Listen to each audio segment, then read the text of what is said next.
Get to be on the screen. Sure. Nobody's on right now. Let's start. It should be, because I remember when you were first talking about maybe we could get solar. We had some. And we had it. I don't know if there's, I don't know how to do it. Oh, basically. They used to put the laptop up. Right. About 9 feet down here. In a minute. And then I start this. Yeah, you know, I do it. I've done it, it's gonna be. Step by step.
And sometimes you can share.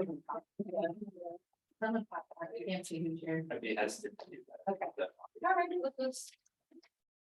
Mother fruit. Okay, this looks like our guest. Just a moment, starting in about 5 minutes, okay? Okay. And I'm like the only one who can see you. So we'll do our best. We might have some interpretation, you know. Okay. Okay.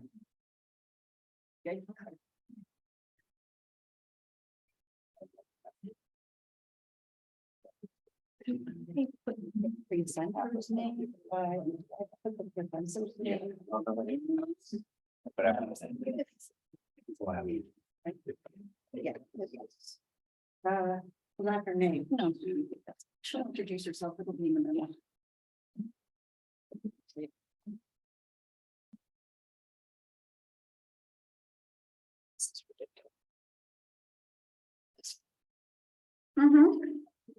Yeah, they're absolutely. I know, I was debating if I should bring the shot. What about my darn plane? that's a paper, yeah. You can. It's just a little freezing here, like a lot of freezing. You never know what you're gonna get. Yeah, layers. Layers is the.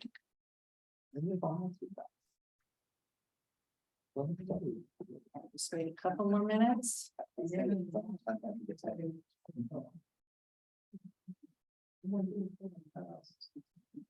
know, right? If he pass this to Luke, and then he can put it on Kelly's desk. Yes. And, Dennis, do you still need the pen? Did I get the pen? That's okay. Here, I've got a pen. You want a pen?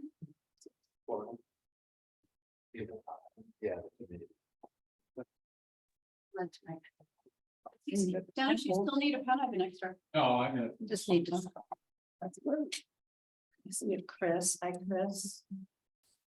Could you add Chris's name? Please? Oh, yeah. Thank you, Sherry. Well, thank you. Hope you had something to eat between meetings. No. Not yet. Make it quick. I'll try. we'll do what we need. I see John is snacking, so What? Okay, push button. I'm sorry. I saw Mr. Rock was snacking earlier. Oh, a snack? This was quite delicious. So, oh, this one. That was my dinner, Chris. Oh, I see. Push button. Yes. Okay, so please wait. I think we're about ready to get started on this recording. It says please wait. There we go. Okay.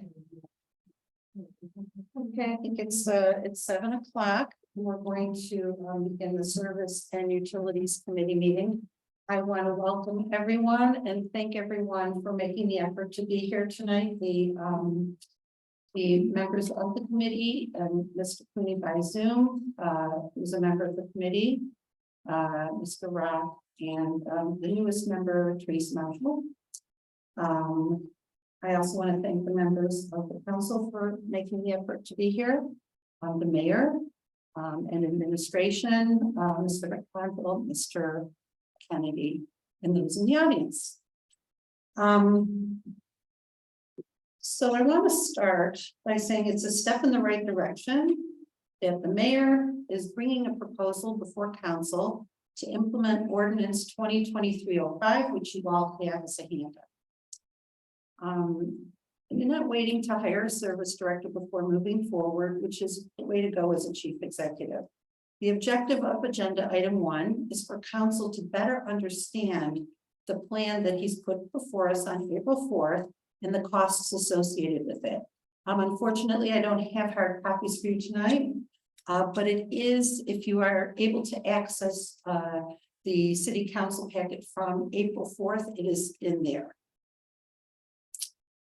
I'd like to welcome Stacy Demers, Vice President of SCS Engineers, who's with us on Zoom, who will present on the proposed plan provided to Mayor Brennan at his request on the subject that she put in her letter, quote, recycling collection alternatives and associated costs. That letter was sent via email dated March 28, 2023, and the mayor's memo attached to it dated March 29th, 2023 to council for the quote, development of a plan to modify pickup. Ms. Demers, if you would please take it from there and hopefully everybody can hear you and we'll make adjustments accordingly. Okay, thank you. My name is Stacy Demers and I have been with SCS Engineers almost 30 years. I specialize really in, I guess, solid waste and recycling. I do a lot of projects on, oh, can you hear me okay? I'm going to put a microphone by the owl. Oh, okay. Creative here. Let's try that. Should I start over? Is that better? Is it feedback or better? Can everyone hear me? Yes. Okay, we got thumbs up. Okay. Like I was saying, yeah, I've been with SCS Engineers for 30 years. I really specialize in solid waste collection and recycling. I've been doing that for many projects across the country. So I first met Mayor Brennan, I guess through someone else in my company. I'm actually sitting in Reston, Virginia, but someone in my company through some connection, shared with me that this new ordinance for collecting loose recycling is being presented or proposed for University Heights, and shared with me that it could change the way they collect the refuse, and there could be associated cost increases to that.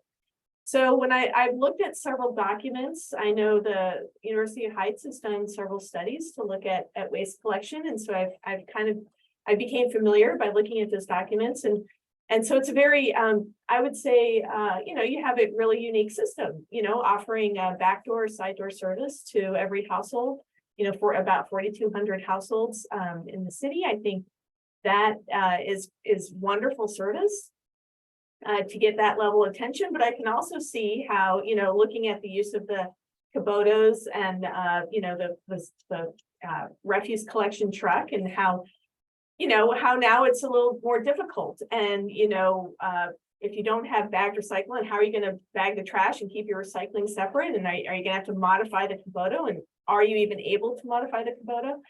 And so I can see how it could, you know, maybe all these things pop in my mind, you know, of maybe how to address it, you know, maybe do every other week, like, you know, just a lot of ideas, like how could you continue with the same thing if, you know, when you can't keep recycling, you really need to keep recycling loose, and you need to keep it separated from the trash. And there's a lot of logistics in here with the different equipment. And so I thought, you know, it would be really good to propose on this. And so I've read about the system. I've talked with Mayor Brennan about the system. I have several documents, but I don't have the answers. I'm not going into this project with the answers, but I am very familiar with collection and recycling. So I feel like, you know, through conversations, it's a desktop study. We wouldn't be traveling to University Heights. That's not our plan at the moment. But I think through Zoom, like this call, you know, the plan would be to talk to various members of solid waste collection, you know, understand the process, understand the costs. A lot of them are already outlined in the prior documents I've read. Talk about how we would adjust, you know, how the city's system would change and adjust to keep the loose recyclables separate, not have them bagged. I can also see another trigger point, you know, how they collect the bagged recycling and then they leave it on a certain area of the street until, you know, another collection crew can come collect it and load it. And so I can see how that could be problematic, but now it's not going to be bagged anymore. It's going to be loose. So yes, I don't have the answer, but I think I do have the background to look at this study. I've done different collection studies for other jurisdictions around the country. So I understand the cost associated with it. Your city system is fairly unique. I can't say I've worked with a community who's, you know, provided side and backdoor service to every resident, but, you know, I think it's an interesting concept, and I would look into that and see how we could do it. And I think obviously if you change some of the parameters, you're going to probably have to change the cost, and we'd probably look at the long-term effects of changing those and you know, where we'd end up. Well, thank you for that introduction. I'm very happy that you agreed to talk to us. You seem very enthusiastic and very experienced, and so this should be a very engaging and productive discussion tonight. Okay. So with your other, if you don't mind, I'll leave with a few questions. Some of these, we already had an email with some discussion and questions, which we'll get to. The mayor was included on those. But I didn't, it wasn't necessarily a public discussion, so that's why it was just in preparation for this. So forgive me for not looking around at everyone to the presenter. Do you have anything else you'd like to present specifically, or should we just engage in a discussion? I think it's more productive to engage in a discussion. I mean, honestly, because my proposal was short, I don't have the answers, but my method, you know, we bring our experience. I have other staff that I've worked with for a long time in collection and financing, who are, you know, specialized in waste collection and curbside programs. So, you know, really my proposal is that I'm going to bring my experience to the table, work with your staff, brainstorm on ideas. You know, I have the knowledge to price it. So I don't really have much more to present than that. So I think it'd be more productive if we just had back and forth discussion. Perfectly fine. Okay. I just didn't want to cut in. Oh, yeah, that's fine. Okay, so because you are stationed where you are, and forget about COVID, just in general, is a desktop study a normal approach for you? Is that typically how you work with different cities that you are contracted?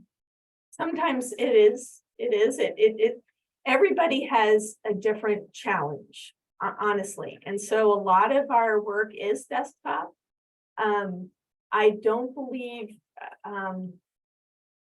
I guess I believe this study could be conducted through a desktop study. I don't know, we're not going to be doing it like a time and motion, that's not the objective here. So I don't believe we need to have people in the field, people following it's more like coming up with a process and a procedure and the equipment to collect loose recyclables more than we're trying to look for ways to do it faster or, cut labor down or something like that. So I think a desktop study would be fine, but to answer your question, we do desktop studies sometimes, and sometimes we are in the field. It's all over the place.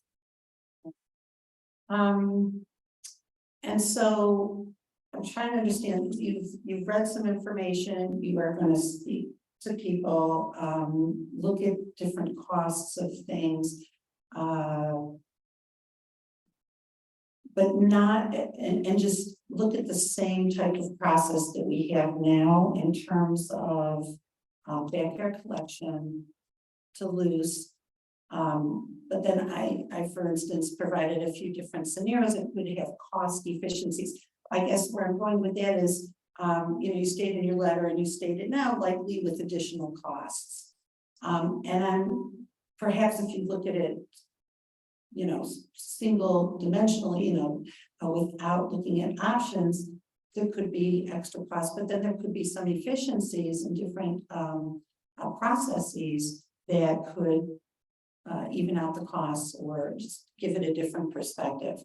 So I'm wondering how you balance that. Well, there could be, but just from looking at the GT report, I think it was done in 2018 or 2019. I know they looked at number of households collected each day of the week, and they're all around 450. So it looks like that it's balanced. I understand that there hasn't been a lot of development. Oftentimes when we're looking to rebalance routes, when we're trying to get efficiency because you're overloaded one day and underloaded another day, oftentimes it's because there's been a lot of development. Things have cropped up and built up, and so they're trying to add on, and before you know it, it's a completely inefficient system. And the way I understand it is there has not been a lot of changes in development. It's not been a lot of new households being built. So I would tend to think that there probably isn't a large efficiency in the collection process, or inefficiency with it being unbalanced with trying to change the routes. So I suspect, I believe that it probably is being conducted fairly efficiently. That would be my belief going into this, that the system right now is efficient. I do think it's just a different process. I mean, collecting loose recyclables, it just brings a much different challenge, right? Loading them. And the way I understand the Kubotas in the photos, they have a part in the front that's designed to collect trash, and then the bag recyclables on the side. And so it just presents challenges. And so I can't say that I fully understand the system. I understand the general system, but I would get into those specifics, like how, when the driver shows up, what do they collect? Okay, if it's loose, how they do it? How are they going to transfer it to this location? You're not going to be able to leave it in a pile, somewhere along the route. So therefore, how do we manage this? Do we need to bring our trash and a recycling truck at the same time? And what would that cost be? So it's thinking it through, and that's really my approach. It's looking at the steps and thinking it through, rather than trying to find inefficiencies of the system now, unless they're very obvious. So I appreciate what you said. I think that's a generalization which exists in many cities. Development does lead to those types of inefficiencies or changes, we'll say, with trash collection, for example. In our city, in the report, the 2020 solid waste study that you referenced, our routes have not been reassessed since 2004. Okay, And what has changed is not the development per se of the houses and the businesses. It's the number of occupants in the house. We have Pardon, it's the what? occupants, the number of people in families that now reside on the east side of the city, generally speaking, than the west side. So at the beginning of the week, it is top heavy. It is labor intensive. It is, there are many more trash cans. And, starting the week as moves to a different part of the city where it's generally been stable in terms of the number of residents in the household and the number of trash, amount of trash that's been, generated. So actually to see that, you would see that. I don't know if a video, if you can somehow see it remotely, but it would make an impression on you, as it has on me. Well, we probably also look at tonnages that are collected. I'm sure the city probably has something like that, and we probably look at the tons collected per day of the week to see if there is a certain balancing, if it looks like it is very lopsided. So we would look at that. Do we have tonnage per day, collected per day, or is it per week, or what is the time period that we measure the tonnage? The time we only kept track of. Or how it's dropped off at Glen Willow for process. I don't know that we have it at that grand level. Right, I didn't think so. Monday versus Tuesday versus Wednesday. I do kind of interested in the same. Yes. Wait, would you say dropped off? Is that by truckload then? Because they weigh the truck too, don't the truck pulls in and. Sure, but they fill the truck, they drive it over. Yeah, So right. Trucks are heavier on Monday, they just, maybe there's more travel. When they fill it, they take it. So we But don't, they're going every day, right? Oh, yeah. Yeah, Oh, okay, oh, so the okay. probably determined. Yeah, we don't have transit. So when truck is full, all we can do is drive Glen Willow to their transit station. And So you would have access to, Mr. Maris would have that access to that information. to the extent that we have, we have billing that goes over how much we drop off a week. I don't know. that we By the have week, much. that's what I thought. I didn't think it was by the day.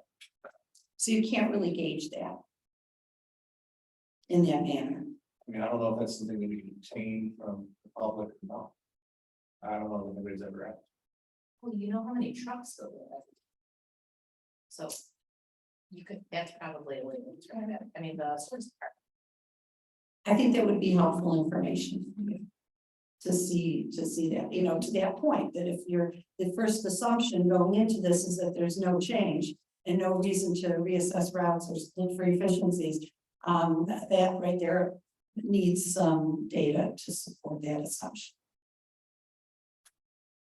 Okay, so, the other thing is, yes, it's very unique. We do have a unique system here. We have the backyard collection, which is unique, and that we do want recycling, okay? Are you aware that we have neighboring cities that also have backyard collection and recycling? One is loose and one is bagged at the time. So I don't know if you were planning on talking to them at all and seeing what kind of best practices they have.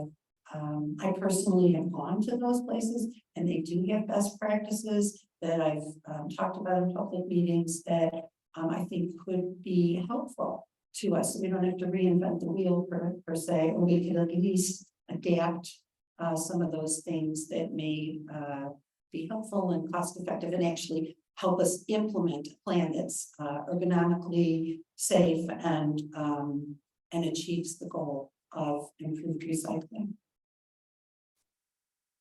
Well, the way I understand it is that each of the neighboring cities have their own transfer station.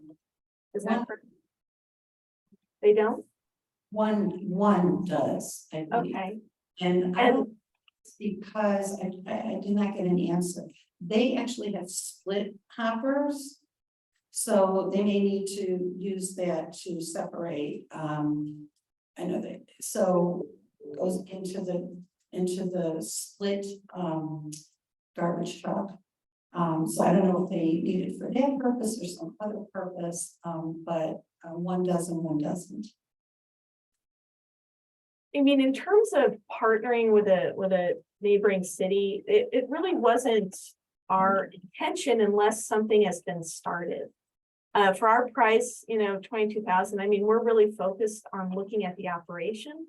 The idea of partnering with a neighbor, it could be a great idea, but to find the right person, to get the decision maker involved, to have that discussion of how it could happen.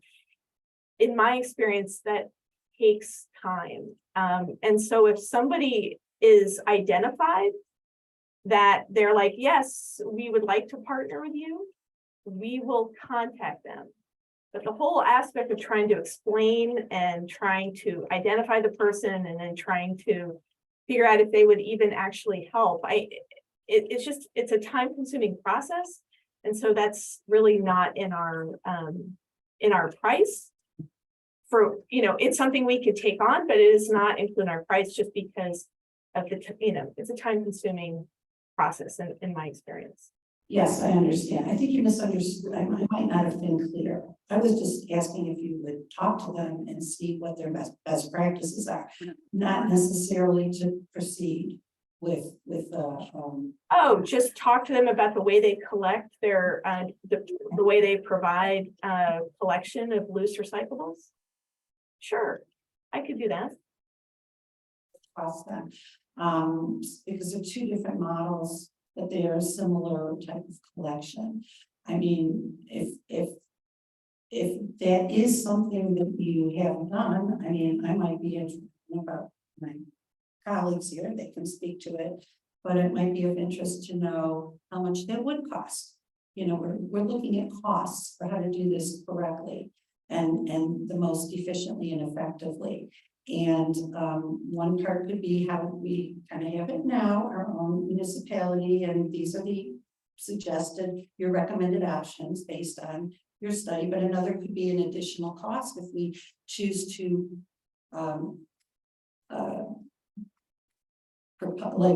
look into kind of a regionalization of this. Maybe you have a cost, but maybe it could save us expenses in the long run. I just don't know. So that's just something if that's even within your purview. So I would certainly, since you do have neighboring cities that collect, provide side and backdoor service to all their residents. I would talk to them about their operation and how they do it and their, associated costs. In terms of regionalization, that's a little bit outside the scope for this, so I probably wouldn't address that. But certainly, if it's just contacting them and like talking to them about their process, I think we could do that. Okay. Yep, you also said you would be gathering data regarding supplementing cost estimates with experiences from other cities in Ohio or the Midwest with similar experiences. So that would be interesting to see who's transitioned from bad to loose and how they've done it in a manner that's similar to ours. Right. So if we're looking at other municipalities, certainly ones that are doing the side backdoor service and they're collecting, loose recycles, yeah, that would be more of a better comparison. And therefore, yes, we are planning to talk to them. So we could focus that effort towards the ones that do the side backdoor service. You mentioned in your proposal that your report to us will be a letter report. So I'm wondering if there's an opportunity for discussion like we're having this evening, or if it's just we get a letter and that's it. I think it could easily include a discussion like this evening. I thought it could be a presentation / discussion. I could walk through our findings and then we could have a back and forth on that. Yeah, that's included. Okay, thank you for clarifying that. And I was glad on page 4 to see that you have time and commitment to be dedicated to our needs. That's so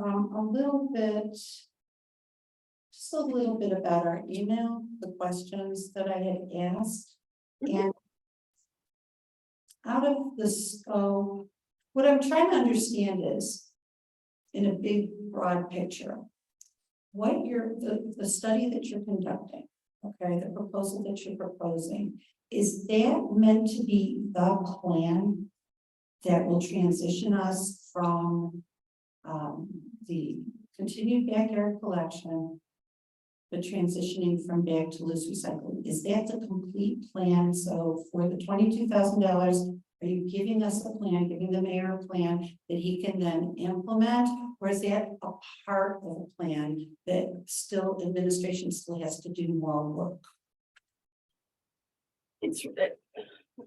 It's not really an implementation plan. I don't really know where we're gonna come out, but we're gonna come out by looking at we're gonna make recommendations, and we're gonna estimate associated costs. But if it's not gonna be a plan that says how you deliver, like if we decide to use collection carts, for instance, it's not gonna be a plan of how to order them, how to distribute them. If that's not really what it is.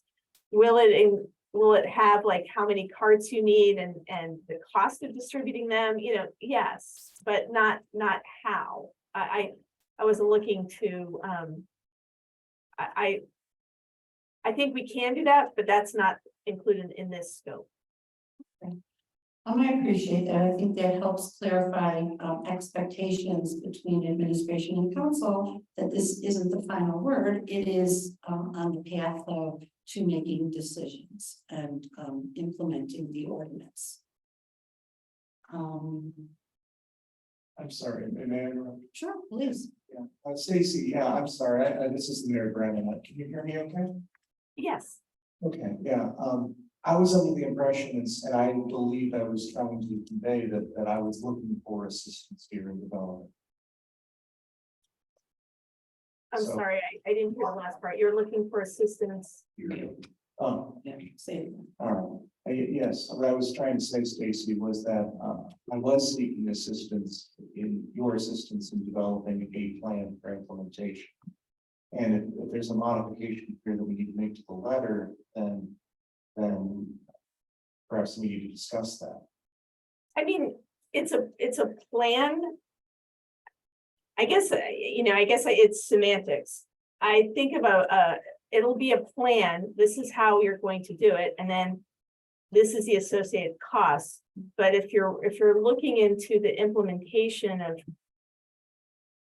some of the details that I don't know what are gonna be like, like I said, how to distribute, like some of those details maybe not be in there. Maybe the plan is like, you will need to distribute cards, but like how you distribute them may not, but it's a plan of what, of addressing it. And then the cost, sometimes I think of an implementation plan as just being really, really specific. And that's not really what we thought, but it's a plan. It's a plan for meeting the regulation and then associated costs to that plan. Okay, I think your clarification is closer to what I was looking for. Thank you. Thank you, Mayor. Thank you, Stacy. May I call you Stacy? Oh, yeah, of course, yes. Right, so some of the things that I wanna clarify a little further. For instance, there is the piece of the legislation that's regarding the opt-in, okay? I want to clarify that because I think it's a little bit nuanced in what would be most efficient here, and really in a way that would achieve the goal of improving recycling. So you said that, quote, opt-in programs are useful to communities that are experiencing high recycling contamination. And I agree, and I think that's us. We are very low, 5% last year, 4% this year. And I walk by people's homes that have these, they have their blue bags, and I can just see through the styrofoam egg cartons and the yogurt cups on their home. So we have high contamination, despite some more recent educational efforts. Okay, so the vision here is that opt-in is really sign-up. If people are interested, because recycling is voluntary. People want to do it or they don't. And I think if they want to do it right, but they don't know. We just got an email yesterday. Oh, we got an email from a red last night, because I know I stayed up late to respond to it.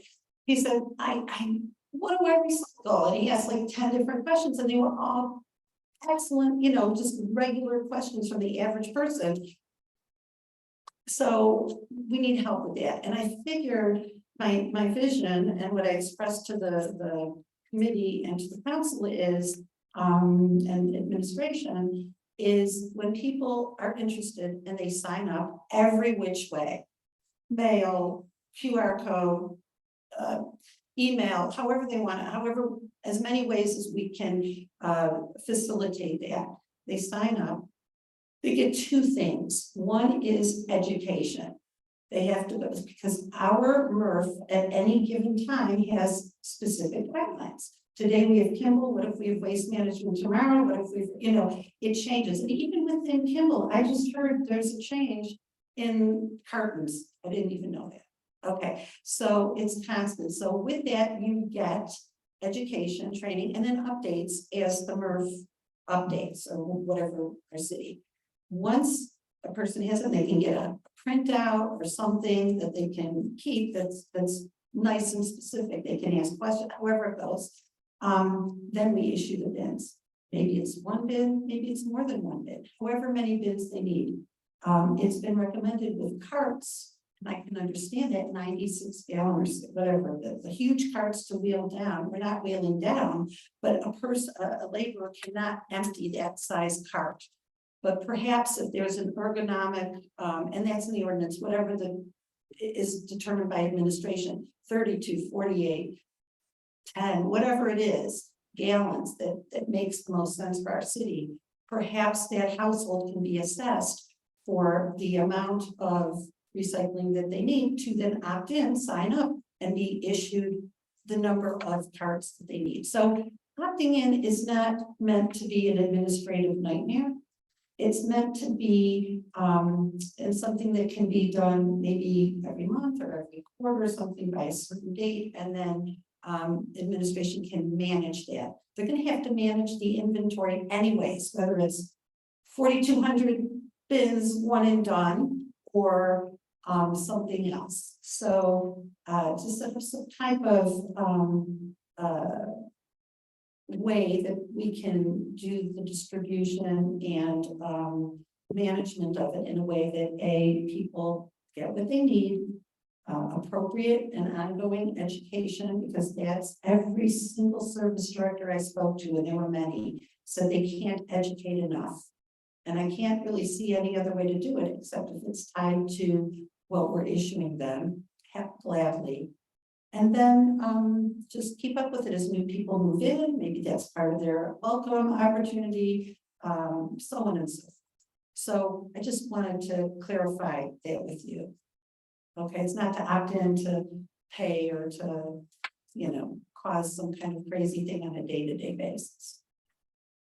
I mean, we'll look into the options and what we think it would cost to do an opt-in program. So we'll look at that. I was just trying to offer the information that generally it's a little bit more administrative effort to keep track of that.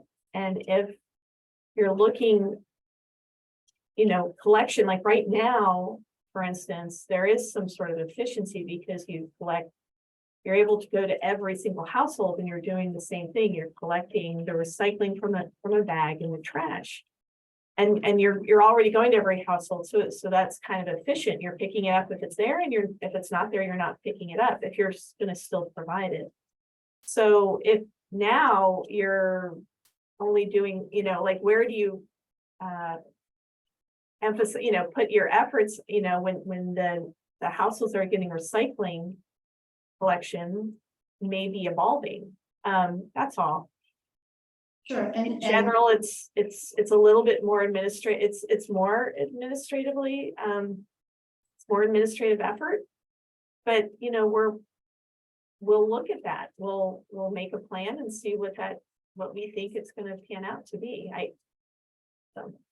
I think the administrative effort exists whether we're issuing everyone a 96, whatever large cart, or we're doing these. Whatever it's a quarterly basis or some type of basis that makes sense, that's not an administrative nightmare, that's not gonna help anyone. But you still drive up everybody's driveway, you still see who has a bin and who doesn't. That doesn't change. Right now, it was estimated by the service supervisor that 25% of the households are recycling. So that may or may not change. Maybe it'll go higher, which would be a good thing. I think everybody wants more recycling, and not everybody around this table. It seems that's the consensus. So we would want to put more effort to provide those things to people to be able to improve the recycling. And then again, they would see it. It's not like the Kubota operators have to even keep track. They would see, they would in the beginning, yes, but then they would know some are on, you know, they would see it by people moving their houses or something. Okay. Has the city ever gotten any notification from the MRF about the level of contamination? Has there ever been? MRF doesn't audit Kimball, and we don't pay for it. There are other MRFs that do auditing as part of the price. Kimball is not one of them. Waste management does, others do. But I mean, you haven't had a load rejected. They haven't perhaps said you have a higher price because of the contamination. Yeah, that is correct, Stacy. We have not had a load rejected. We have not been given a higher price due to contamination. Unless you count the blue bags themselves, which we use to hold receipts. We would pay a premium for the fact that we're still using blue bag recycling. But we have not had a load of recycling rejected due to contamination. Okay. I was just curious. Usually that's an indicator, and I would say, you know, we've done recycling contamination studies, and this is just, you know, extra information, but some cities are like maybe 5 or 10% contamination, but you wouldn't believe some cities are over 50%. And those, it's just, and you can't always predict where you have this level of contamination, so it's not for that. How that works, Don Johnson from Kimball said they don't audit. So I'm not sure how that's reached. I don't know how that works. If they're not auditing, then they don't know it's contaminated. Well, they probably know something about contamination because contamination is what's filtered out of the process, and they probably have to pay to dispose it. So they'll know their disposal fee, but and usually if it's too high, if the contamination is too high, it's going to cost them, you know, it makes everything more expensive. So, but you know, yeah, the premium of the bags may be more contamination than what you, maybe your biggest quantity and culprit of contamination right now. Okay, well, I would like to open it up to the committee and others with questions, observations. I just wanna thank Mrs. Bass for kind of clarifying some questions that were in the study. I think it was really helpful. I think, you know, Stacy, thank you also. It was extremely helpful for you to be here tonight, so thank you. You're welcome. Chris, do you have any questions? No, not at this time. I'm obviously very interested in see what's presented. So thank you. Yes, Brian? Okay, In the proposal, it said, under the developed collection alternative, through 1 or 2 virtual meetings with collection supervisors and senior city personnel, we will identify and define primary characteristics of collection cycle to find and backdoor service. Is this referring to our senior city personnel and supervisors at the collections? but are you asking who will be asked in this, who specifically will be, Who are they gonna I guess the be mayor- communicating with? the mayor would know. Who will actually be on the calls? Is that your question? Who will be on the video calls? I don't answer this. We don't have timing yet with regard to when the calls will actually be had. So it's a $22,000 proposal for 1 or 2 video calls. I think we kind of need to know who, who has that information and who can make the most of the contact before we proceed. I think It's because this is in reference to. we don't have very many our people. election, right? We don't, I'm sorry, there were multiple people speaking. Is that paragraph or that sentence in reference to our collection supervisors and senior city personnel for number 5? In this proposal, it's on page 2. right in the middle of the page. This paragraph, develop collection alternative or.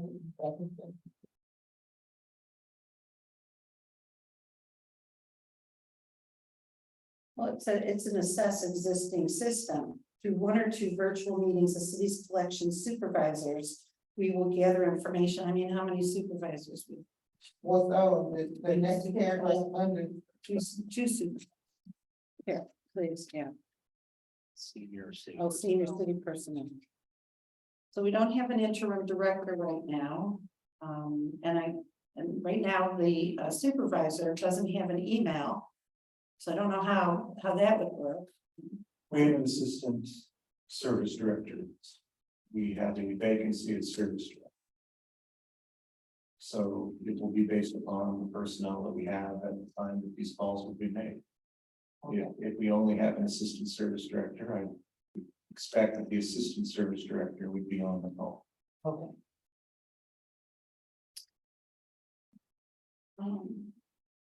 Just trying to think, is that enough information? Will that person be able to provide all the information that you need for your desktop study?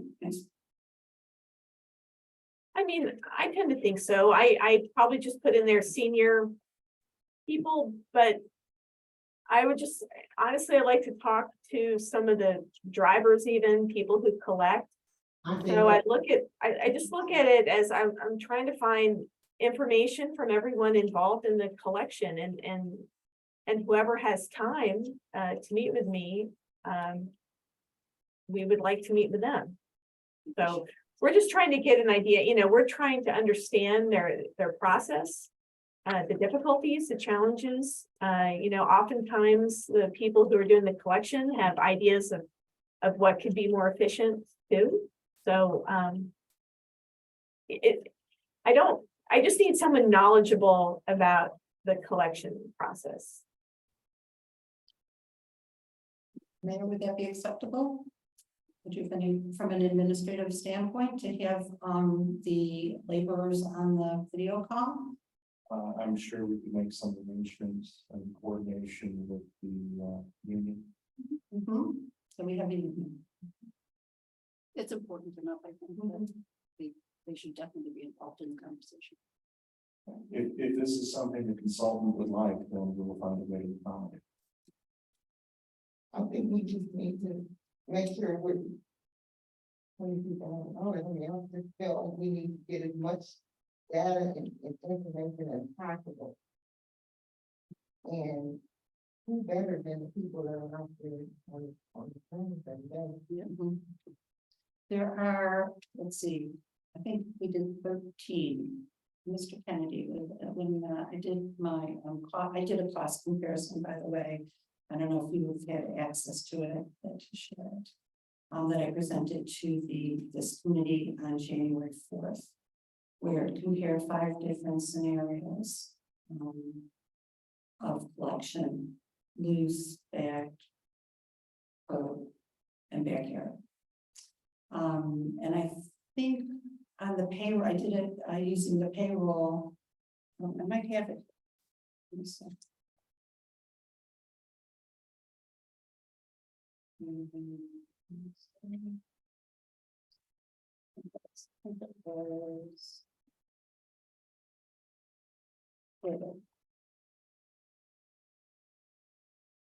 13. You know, there are two sets of.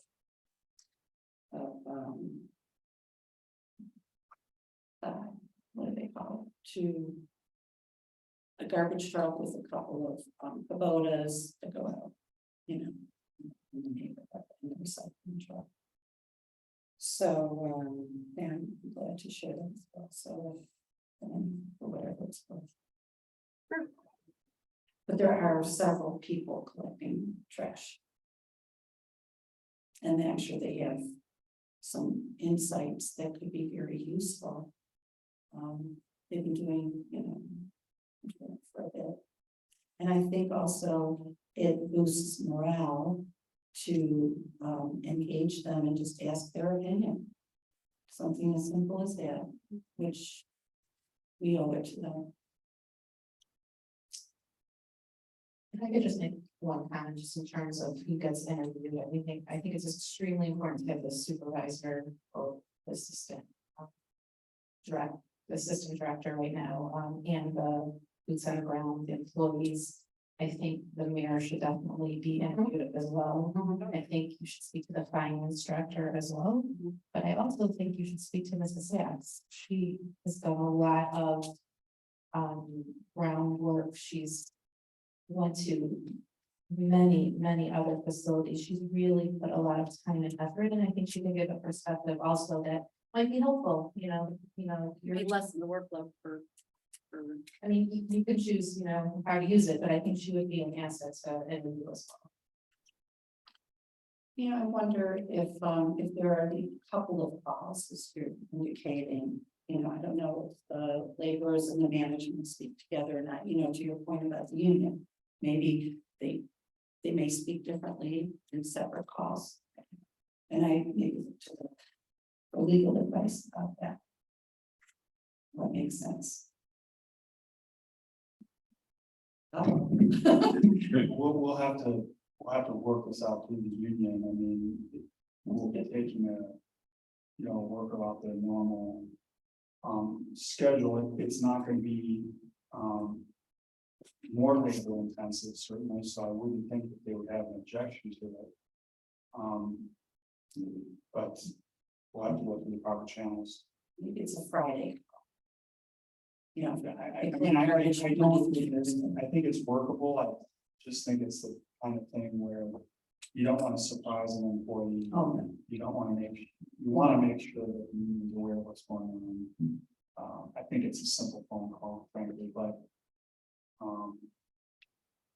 think you want to dot the i's and cross the t's, certainly is the minute to yes. Yes. Does anybody else have any comments or questions? Mayor? No. Okay, well, I want to thank you so much for taking the time. And I suppose the next step is we'll have to have some internal discussion, administration with the union and such, and then maybe we'll see a little adjustment to the proposal and for us to consider. That makes sense? Yes. Okay, thank you. Okay, For us, you know, before we say goodbye, or any other comments, I have a question. Oh, I'm good. not sure what adjustments you're talking. you asked even at the beginning to modify something in the agreement, the. I don't think I took it. Like maybe even to clarify who's The going to plan. be on the call. The plan, The plan, right, the plan, so that needs to be, articulated, yeah, just a little more clarified, so our expectations are managed both ends. okay, so I guess some of the audio cuts out here and there. So I gather, you know, You're talking about who is on the call with us to tell us about the current system and to kind of, brainstorm possibilities to change to collect. You're concerned about who's on that call with us. I want you to have the best information possible since you can't see it with your own eyes. Right. It was more at the beginning of the meeting when we were talking, I had asked the question if this is the entire plan or not. And then you and the mayor had a little more clarification, and I thought that that was just going to be spelled out. Yeah, no, my clarification was, the clarification I saw was based upon the commentary. I was fine with the letter, but then the commentary raised a question and then she clarified her comment. I don't see her changes. That's what an agreement is. It's to make sure that we're getting what we talked about. So, okay, if you're saying this is the agreement as it is, I'm not sure. Well, that's why I asked the question, what is it that you want to change? I don't have anything I want to change. So I'm asking you, sounds like there's something you would like, and I think you can articulate. So that you want to be clear. Sure. Number one, what exactly the objective is? Is this going to be the plan? It sounded like it's a plan to, and it's semantics we talked about, to a point of implementation. So what's included and what's not, what's going to be needed from our administration to fully implement the ordinance once you provide the information that you provide. Okay, because it sounded like the administration thinks this is the entire plan, but it's Well, moving. it will be the plan. Do I know? I'm not sure what the plan will be because we haven't done our study, but it will be the plan for, adapting or, changing operation to comply with the new regulation. So it will be a plan. We may find that we need more detail later on, but that'll be a recommendation if there needs to be more detail in a higher level implementation. It's a plan right now, only because I don't know what the plan will be. But it'll be a plan. I do have one question, and perhaps maybe it's an add-on or cost, something that we could consider. But I really would like to see what it would cost for you to come out and just take a look at, one of the routes, you could just provide your proposal for 1 day being in Cleveland, so you can see it for yourself. I think that's really important to us. So just let us know, what would that cost for a 1 day or a 2 day in University Heights? If you could just include that as an extra. Would that make sense? You might need 2 days, Probably. a Monday and a Thursday, or you know what I'm saying. There's be probably contiguous days, but Oh, okay. but just let us know, because I think that's something, I'd be willing to pay more for it. I want to see that you understand this, because it is such a unique system. So let us know what that costs. Okay. I mean, I need to figure that out. I don't Yes. know it right now, but I can provide that. The adjustments, that's something that you could put in as a amendment or something to this. Okay, Okay, and then once the administration determines what's appropriate from a union perspective, perhaps the job positions that would be on the call. the job positions that will be what?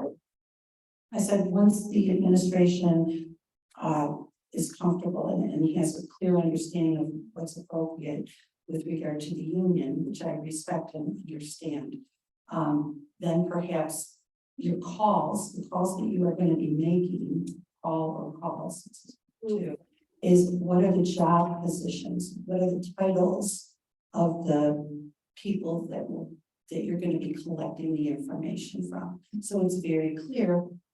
It'll be more understandable what type of information you received. It'll help with the credibility of the data. I think it's prudent. I just want to make one clarification, which is that I don't see there being any limitation on our ability to interview any particular person. These are our employees. I just think that we're going to be asking a service department employee to do something that is not normally associated with their day-to-day job duties, and so because of that, we want to, again, out of courtesy and to foster the relationship, notify the union and make sure that the employees aren't caught off guard by it, that they have an understanding of what they're being asked to do and have a chance to think about, what they might have to offer. So that was the only point I really wanted to make. And if I suggested in my remarks that we might have difficulty with service department employees doing any of that, I didn't mean to. These are our employees, so we'll direct their activities. I just think we want to engage with the union on it. Exactly. I don't think any of that was intended to mean that we should be specifying in the contract exactly who is being interviewed. Well, they have I one mean, that job. can go into a report with regard to who was it. And that can be determined along the way with regard to discussions with the union, who would be selected among the laborers to be interviewed. We know they have opinions on this. We know they've been suggesting other ways it can be done, so I think that's really valuable input to have. And I wasn't suggesting to put their names, it's just the job title, the two laborers, whatever. So they can, some people are comfortable, some people are not. I would not want anyone to feel undue pressure for this. I don't want them to feel bad if that's what they prefer to do. So basically, it would be a situation of asking for a volunteer labor, correct? Not just assigning who they decide to speak for them. I don't know. So I was asking. We haven't had that discussion Yeah, yet. yeah, right. I mean, that would be something I would want to work out with the union steward. Right. Whether the union steward himself would want to, or whether there would be some discussion they have and then they come back. And I don't know that we need to get into that level of granularity into the terms. And then find ourselves in a position where we're unable to complete the assignment because of something that we put in the terms that is too restrictive with regard to who we all want to interview. Yeah, I guess to clarify, I mean, I imagined this project talking to, managers. I was offering if a manager wasn't available, that I could talk to others familiar with the collection. I would very much want the laborers, one or two to be interviewed. I think that's important. And again, I'd also want the finance director, the mayor, and Mrs. Sachs. I think it would be great to have that stuff. I agree. Did you get all that? Stacey? I don't know. if I didn't get that last part. Oh, okay, should I email it? Well, just repeat. Okay. All right, so Vice Mayor Sachs, Vice Mayor, oh God, no way. Wife. The people that she would recommend to be interviewed, number one, supervisor, of course, okay. 2, laborers, 3, finance director, 4, the mayor, and 5, me. Thank you. Okay. So anything else? Mayor, do you think that an updated draft can be on the June 5th meeting, so we can approve it before our recess? I don't know whether that's going to be a question more than is Demarest, whether she would have something ready in the next few days. If we have it by Wednesday or Thursday of next week, yeah, it could be on the June 5th meeting. If it's not until a little later, then it would probably be the June 20 meeting. You can just be in touch, so. When we have it, we'll put it on. Okay, thanks to everyone. I mean, everyone for this discussion.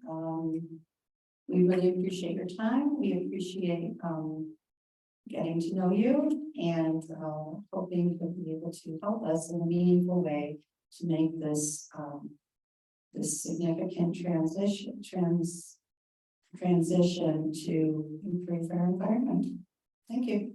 Okay, thank you. Bye-bye. And Mayor, I will touch base with you sometime in the next few days. Okay. Bye-bye. So now I will tell you.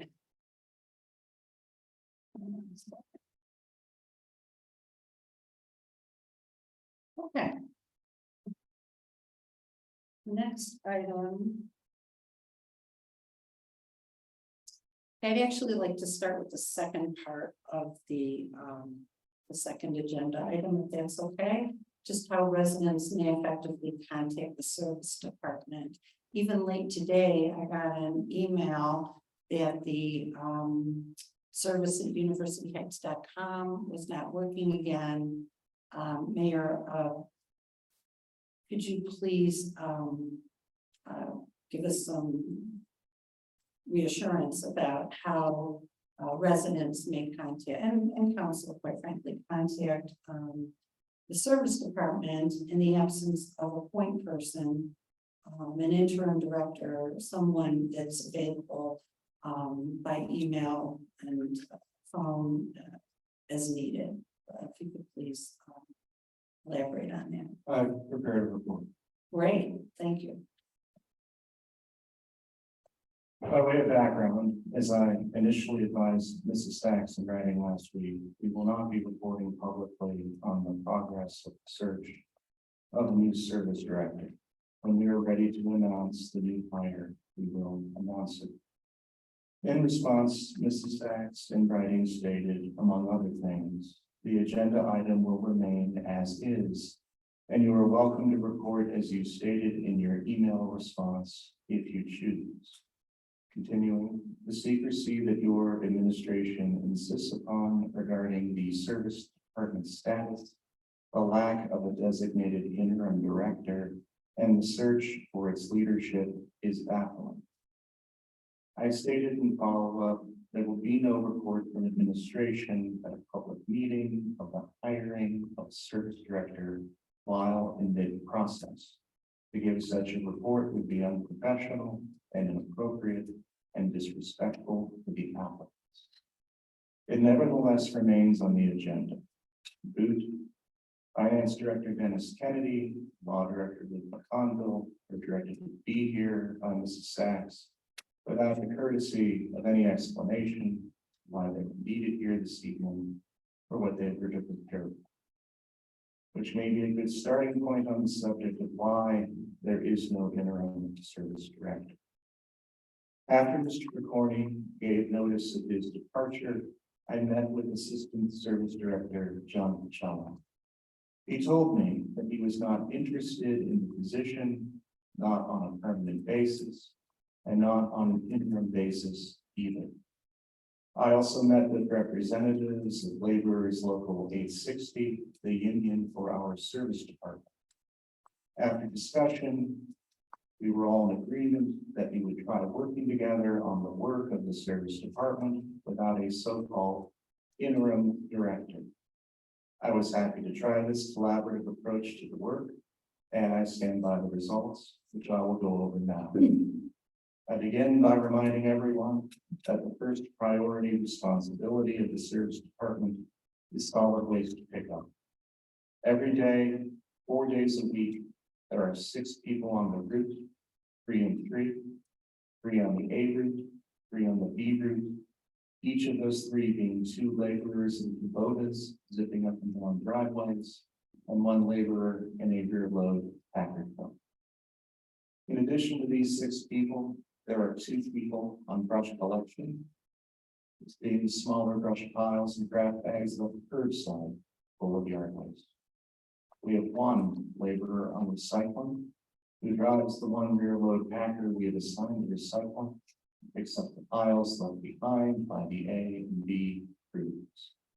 We have one, sometimes two, but usually one person on special pickups.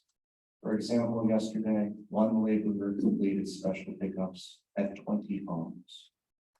We have one laborer driving to and from the transfer station, taking rubbish to the transfer station in Glen Willow. Add that up, that is 11 people assigned to rubbish every day, 4 days a week.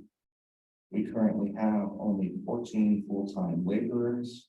We currently have only one part-time laborer who, due to long-term illness, has been out more than he has been in on the job. We have 7 vacancies in the department, not including the service director position. Approximately only 20% of the time do we have all the full-time employees in. All the full-time employees have sick leave, vacation time, comp time, personal holidays, all of which they're entitled to under the CBA. Turning to the month of April, 7:30 in the morning to 4 p.m. in April. That's who is here, no more than 14 people and generally fewer, with 11 people needed to perform solid waste collection service. Overall, when we are short-staffed and do not have 11 people present to do rubbish collection, and this has happened, specials are the first things to be postponed. By specials, I mean special pickups. First thing to be postponed any day when we have a labor shortage. We concentrate on the 2 daily rubbish routes, the recycling and the brush. The brush pickup is the next to be delayed if need be. Sometimes we do get a call inquiring that one's curbside yard waste bag wasn't picked up. Those do get delayed sometimes, and eventually they are picked up. We assure folks to keep them out there. Someone will be by. Spring cleanup was in April, so in April, at my authorization, we had laborers stay for voluntary overtime, voluntary compared to mandatory. We typically have had 2 to 5 laborers voluntarily do this on a given night. During the voluntary overtime, during the week, the time is used for recycling, special pickups, brush, all the stuff that would have been done during the day, except we were short-staffed. And in addition to these tasks, they've used overtime to complete other tasks that are the responsibilities of the service department, including water department patch jobs, catch basin repairs on Eaton and Traymore, street sweeping, drain tile repairs, sewer blocks, various that come in throughout the week, filling potholes, leaf collection, curbside, and then after April 15th, grass cutting. Saturdays in April were devoted to all of these things as well. I turn now to May 1st through today. 7:30 to 4 p.m. The service department does rubbish collection, recycling collection, brush collection, special pickups, grass cutting, and miscellaneous additional items. Again, road repairs, full patching, potholes. These vary because we still need 11 to do basic standard solid waste collection. Voluntary overtime continued and continues 4:30 to 7 p.m. from May 1st through today and continuing through Memorial Day weekend. The tennis courts have been cleaned up and opened. The blind repair on the tennis courts has been performed. Those are the blinds that keep the wind from going under the courts. The trimming of growth going into the courts only, that's the inside trimming. And most of all, and this has been huge, repairing the wall in Purvis Park. We have put down by hand over 100 yards of mulch between the two, being the playgrounds and the landscaped areas. We repaired and replenished the natural play area of the wall. The wall was prepared for the tree dedication ceremony on Sunday and for the sustainable gardening event also this past Sunday. Work on specials and sewer blocks after the regular workday and on Saturdays has continued. And from April 17th going into Memorial Day, we've had one person, John Douglas, doing the pool prep. From May 1st to May 19th, we've had 2 people there for power washing at Rothschild Pool at Purvis Park. And so the pool was filled with water on May 18th and 19th. Takes 2 days to fill the pool. On this clipboard right here is all the specials performed this month through today. One person did this. Glenn Beck. excuse me, Ken Beck. One guy did this on his own in 20 working days. Only on a handful of occasions to be on the second person. But by my count, there's about 158 special pickups here, give or take. Yesterday, Mr. Beck did approximately 20 special pickups by himself. Today, once again, we did not have all 14 people report to work. We did have one laborer out. Nevertheless, today, Packard Boiler was at the pool under our supervision. They installed a new hot water tank at the pool about 10 days ago. They're now addressing a leak in that new boiler to get it up and running to keep the pool before opening day. Last year's contractor who painted the pool was here today to do touch-ups on the steps on the water slide and under the lifeguards. This after an inspection we all did together before the pool was filled with water. Starfish was at the pool today with Spectrum to get the light on it. John Douglas, and Pool Management, Aaron Moore, and Christine Lateka have been there for the last 4 days, getting things up and running. The lifeguards have been here during the week. Registration for residents began this evening. And then I turned to the parade. For the parade, Service Department will sweep the route. No parking sign will be put up. Potholes will be cold patched along the route, including on Bromley. In fact, we had 3 laborers on overtime working on Bromley this evening. We have 5 laborers coming in on parade day. Service will be here to set up security as well for the commemoration ceremony and the other features of the after event. Yes, we are aware that utility repairs remain to be done on Raymond Boulevard and one at Belvoir and Silsby. These are water repair patch jobs. We've not forgotten them. They are on the to-do list. The bottom line, this service department staff is dedicated, focused, on getting the work done. We do not need them distracted with secondary concerns. People who need to get a hold of the city for a sewer repair are getting handled. People who have a question about their special pickup are getting handled. People who need service are getting serviced. And the few that need to call or email in order to be serviced are being served. So when the question is put and one states their bafflement over why I did not name an interim service director, though this was not part of the calculus, it nevertheless makes the point. John Pachella is putting in 12-hour days, 5 days a week, plus working Saturdays. He's working in the field with the other laborers, leading by example. I am not making him come to a meeting like this. I will not have him be told to come here and have his time disrespected as other directors are having their time disrespected by being here without being provided a reason why they are asked to be here so they could prepare and be interrogated by people who did not understand and, more importantly and disappointingly, do not seem to care to understand what it is that our service department employees actually do. So I am here instead giving this report as a courtesy because I cannot be compelled to attend a council committee meeting, even if someone places on the agenda report from administration over my objection, as has happened here tonight. One more thing. Our service director found the time, our service department found the time today to take a flatbed out to Mentor and pick up the 2 new loads. As we continue this outdated, dangerous, labor-intensive method of solid waste collection that puts our employees and the general public at unnecessary risk of injury and has poor outcomes on this side. In contrast, the city of Cleveland Heights has converted to curbside automated recycling. Not an opt-in either. It is for everybody.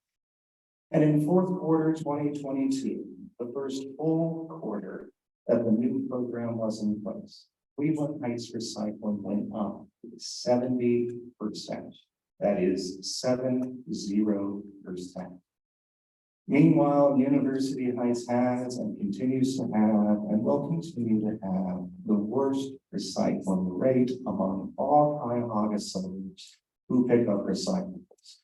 Because the majority of this city council and this committee chair refuse to authorize and fund the implementation of recommended best practices on recycling and rubbish pickup recommended by all authorities on the subject. I went out and observed solid waste collection 4 weeks ago last Monday. I watched what our crews must do. I watched the slovenly way too many of our residents put out. I observed homes on the route that put out excess trash that cannot be strictly residential, including one home that put out 30 bags. And I understand from our crew, this is a common occurrence at that home. Commercial levels of trash should not be handled by our service team. People running businesses out of their homes, generating vast amounts of revenue, should be seeking commercial collection privately. It is unfair to the taxpayers who follow the rules and dispose of residential solid waste only to be subsidizing business operations, licensed or unlicensed, out of residences, whether it is generated there or brought home for us. I will take that matter up with the next service director. Also, 4 weeks ago, I observed plenty of cardboard not broken down or tied with twine that was also wet and thrown away by our crews with the trash. Items which are placed in large curbside carts with a lid, which is the standard in most communities, would have been then recycled. We do not give our residents or our staff the tools we need to do this problem. Though it is published on the website and in the materials on recycling, no one, and I mean no one on the route I observed, properly twined their flattened cardboard if it wasn't otherwise placed in a plastic bag. Meanwhile, we continue to receive feedback at City Hall from residents requesting actual recycling carts of such size as to handle cardboard, which blue plastic bags and small or even open 30-gallon backyard bins do not and will not accomplish. I would, however, like to take this opportunity to thank John Pachella, Scott Riddick, others I've mentioned by name, others I haven't, for their hard work and dedication over these last 2 months. The high level of service we have achieved these last 2 months would not have happened without their dedication to the city, their strong backs, and their sweat. Thank you. This concludes my report, and I'm happy to take any questions.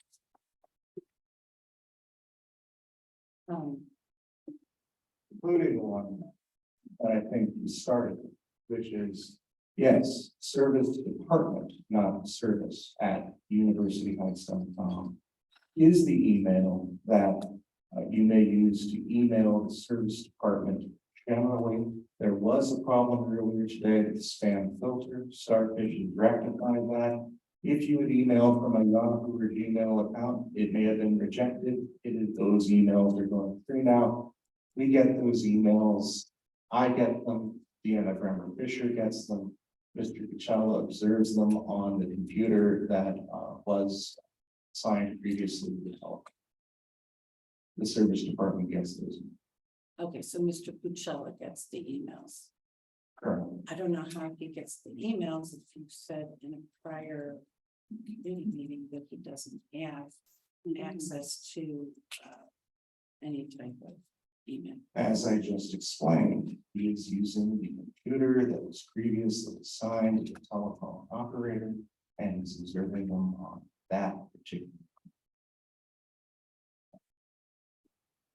So, okay, so that does answer who receives how to effectively contact the service department. It may need to somehow, I don't know how, on our website, on our Friday wrap up, I'm not sure how, but so people know how to contact effectively. The service director at university or service department at University of South Carolina is on the list. It is on the list. And maybe No, maybe also, I'm just, On the service department. no, on a Friday wrap up, just in the interim, if there's a, maybe. Since there's Where's- confusion. Yes. The only confusion I hear is here. No, we're getting emails. Okay, so Mayor, you gave a long, lengthy, report, as I you gave- called it, that was not on the agenda. The agenda says report and update. I mean, I gave you my first round. As a courtesy Relating to to you, the I not social help give a report. That's, I understand that, I heard you, and just appreciate you publicly stating that for the record, that you are not inclined to discuss. And I didn't mean, and I don't think that it says here anywhere, that's your interpretation, names of people who are being interviewed. It's where jobs are being posted, how it's being posted, who's managing that, how many people have applied for the job, what type of traffic you're seeing, just to get a feel for if there's some movement with that, because we've heard nothing. And that was my None of intention. that here, and That's your, you that's were your, welcome to ask me privately about that. You didn't do that. You still could. I am not going to report in a public forum you won't, any of that. Mayor Brennan, with all due respect, you don't respond to any of my emails. I. So you don't There are respond to plenty of my calls. emails I responded to. I even quoted some. Mayor Brennan of substance. Now, one thing I will say regarding respecting our laborers, yes, they do an amazing job. They have done an amazing job, I think, through COVID to continue to collect the rubbish during a time when they were literally first responders, if you will, frontline staff, not knowing what was in the garbage and what they could have been exposed to, and I could go on and on, how what high regard I place them. So that is not in question at all. And to imply that is presumptuous. So we can agree on that, what an exemplary job they are doing. I wonder though, something like that stands out, one comment, the commercial levels of trash. Are we allowing them to use the tags? Are we allowing them to cite those people, to talk to those people, to tell them we cannot collect it? We have those, I don't have it with me this evening, but we have those printed. And I was told a year and a half ago when I started, that administration does not want the laborers to use tags for things like inappropriate types of collection, for if the gate is always closed and inaccessible trash like the cars in the driveway, obstruction, so on and so forth. So, there are tools that we could give them to support them. That's just an example. So in any case, Was there a question? yeah. It's just, I'm just trying to double check that I understand how we can reduce the confusion and restore resident confidence that we are paying attention to their service issues, even though there are labor vacancies. Okay, and that's understandable, but just to know that there's a wait list, that they're on the roster, that they've been responded to, that they don't get bounced back emails repeatedly. That is it Monday through Friday, 9 to 5 or something else? If there's some, like one Saturday night, a couple of months ago, we got an email that there was a dead deer between two houses in the backyard. I was out of town, but I responded immediately. And then you did respond the next day.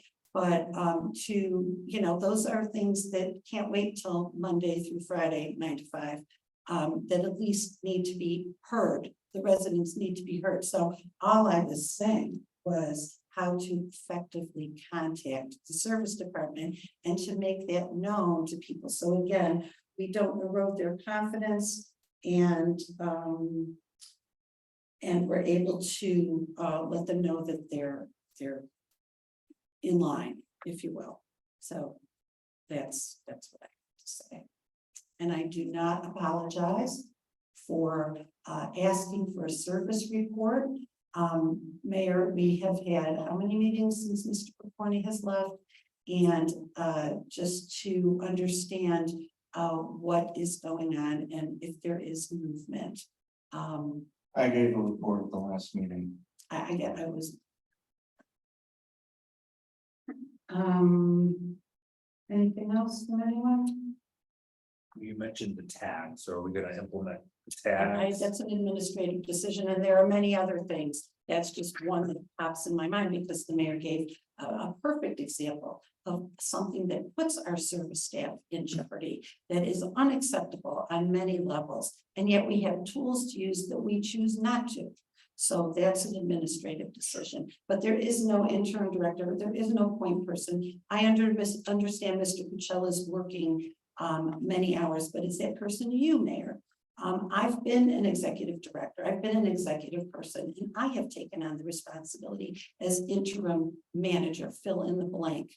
To patch that and to boost morale in the department by having a point person, reducing confusion both in the department internally and externally with the customers, whether it's whatever you define as customers. And so there are, that's your decision. And I just needed to hear that public. You had a special pickup on Friday where you had a question as to whether your item is appropriate for the special pickup. You were Yes. able to get a hold of somebody, get confirmation your item was picked up. Yes, I was.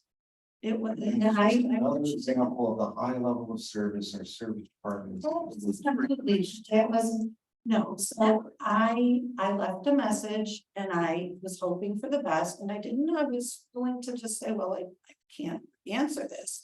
And I did not even expect a call back because I knew there was simultaneously an issue with another resident who I think 3 or 4 times could not get a hold of somebody. So I don't know why or how that happened, but it did. And I expressed my appreciation. You got called back just like every week. It's a call. People are getting calls back. Okay, we'll hear about it like we have.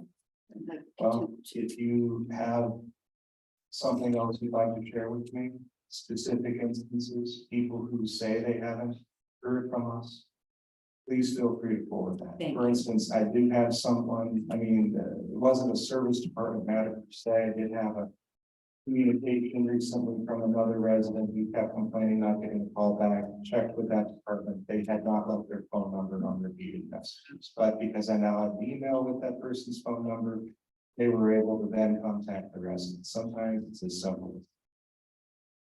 Do any other committee members have any questions or? I'm comments? happy to yield more questions regarding the question of what we're doing in the service department. No, so I think it was about the pertaining to the. And no one directly. And the phone number is still 932-7800 as it has been since City Hall got a phone. And service department at universityites.com is up and running and has generally been notwithstanding the court that happened today with the staff. Okay, And that has already been resolved by the IT. and to reiterate, Mr. Pucella is the one who takes those messages, who gets those emails, and for the temporarily. To reiterate, I get Yes or no? Deanna Bremer Fisher gets them, John Pachola gets them, Mrs. Blanco, please. Manage. It's not a yes or no question. It was a question where she sought a clarification, and I gave it again, which is that there are 3 of us who get this. Well, that's the first I time I've get heard it. I appreciate that. Deanna gets them. And John monitors the computer when he's in. He's out in the field most of the time, but when he comes back in, he will. Thank you. That's good to know. This is just one thing. Yeah, sure. I think there's an ordinance, that prohibits construction of materials being thrown away in personal garbage. So that was your piece. It's like, That would be one thing, yes. Anything else? I want to thank everyone for your time and for coming and participating and the conversation. And This concludes the Service and Utilities Committee meeting. Thank you so much. Dr. Prudence?